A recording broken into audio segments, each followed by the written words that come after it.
Le tueur silencieux, c'est ainsi qu'on baptise l'hypertension artérielle, maladie qui touche malheureusement beaucoup de monde, peut-être vous ou une personne proche de vous. Mais face à ce tueur silencieux, on n'est pas sans armes, et notamment, la phytoaromathérapie dispose d'un arsenal conséquent pour y faire face. Arsenal que vous pouvez apprendre à utiliser, mais avant de découvrir ensemble les outils de la phytoaromathérapie, il est important de comprendre que ce qui va suivre ne se substitue pas à un traitement médical et qu'on n'arrête pas un traitement contre l'hypertension sans avis médical. Votre médecin sera à même de vous indiquer parmi les plantes et les huiles que je vais vous présenter dans cette vidéo, celles qui sont compatibles avec votre traitement, et il sera à même d'ajuster les doses de votre traitement actuel pour qu'il puisse se combiner avec les solutions que nous allons voir ensemble. Lutter contre l'hypertension nécessite d'abord de comprendre ce qui l'influence. En vulgarisant un maximum, on peut dire que la tension artérielle dépend principalement de 3 facteurs. La fréquence cardiaque, la quantité de sang que le cœur éjecte à chaque battement, et la résistance que les vaisseaux sanguins opposent à la circulation du sang.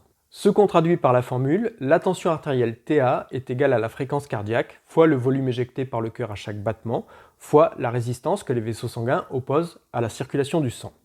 On ne va pas détailler plus que ça, on va juste garder à l'esprit ces 3 facteurs et voir comment on peut agir dessus grâce aux plantes et aux huiles essentielles.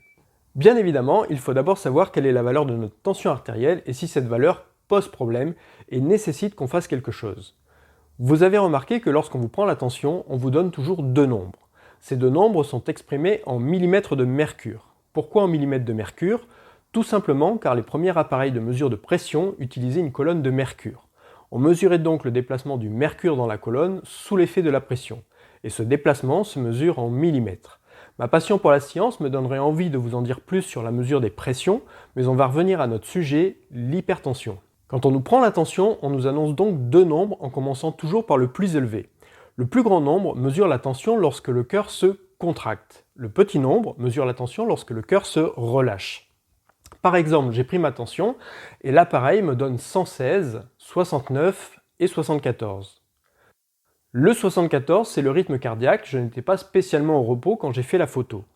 116, c'est la tension quand mon cœur se contracte, on parle de tension systolique. Le 69, c'est la tension quand mon cœur se relâche, on parle de tension diastolique.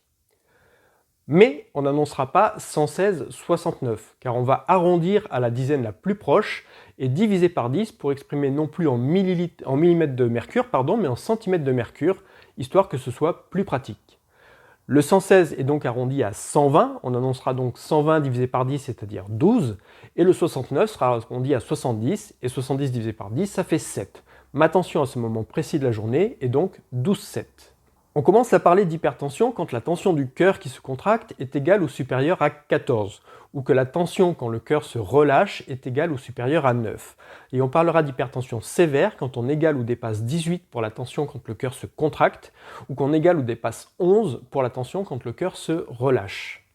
Si vous pensez être une personne à risque au niveau de votre tension artérielle, vous pouvez vous procurer des appareils d'automesure comme celui que j'ai utilisé, pour vérifier régulièrement votre tension bien évidemment et consulter votre médecin si besoin. Je ne rentrerai pas plus dans le détail pour ne pas me lancer dans un cours de cardiologie, voyons plutôt maintenant les plantes et les huiles essentielles qu'on peut utiliser. Commençons par les plantes en tisane avec 2 plantes majeures, aussi bien utiles en préventif qu'en curatif.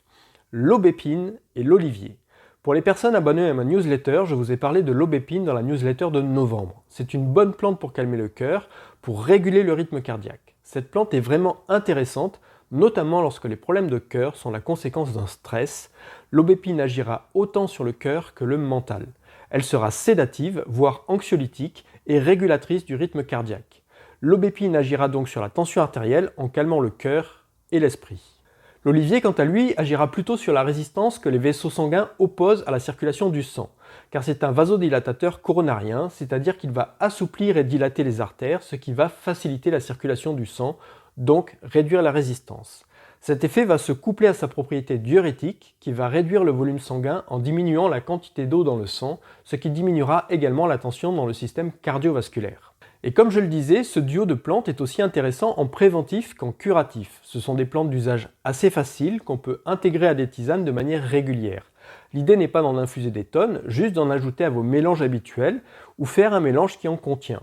Une petite remarque, les feuilles de l'olivier sont assez coriaces, il est donc nécessaire de faire infuser au moins 15 minutes ou faire une décoction quand c'est possible. Ce duo de plantes pourrait être avantageusement complété par d'autres plantes comme le tribule terrestre, l'orthosiphon et bien d'autres. Mais ce choix doit se faire en fonction de la personne à qui le mélange est destiné. Le duo aubépine-olivier constituera juste la base de la tisane. En fait, quand on élabore une tisane contre l'hypertension, on se débrouille pour agir sur le triangle cœur, foie, rein, mais aussi sur l'état général de la personne.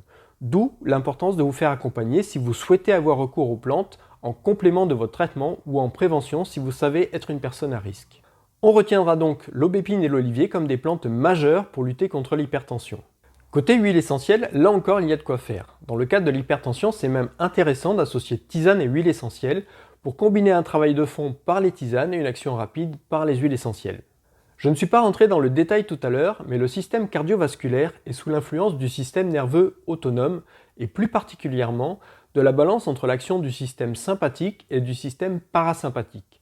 Le système sympathique est un système accélérateur qui prédispose à l'action, et le système parasympathique est plutôt un frein qui prédispose au repos.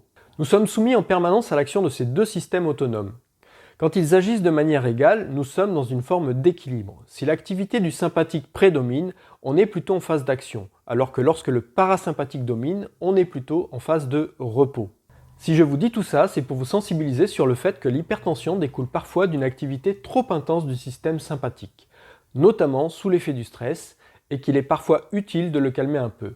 Et il existe des huiles qui peuvent agir sur le sympathique et ou le parasympathique pour au choix en augmenter l'action ou la diminuer. Par exemple, la lavande vraie et l'ylang-ylang sont réputés pour réduire l'activité du système sympathique, le système de la mise en action, alors que la camomille romaine et la marjolaine à coquille sont quant à elles réputées pour activer le système parasympathique, le système de mise au repos. On peut donc combiner des huiles de chaque type pour opérer une bascule dans le système nerveux autonome afin de ramener le corps dans un état de détente.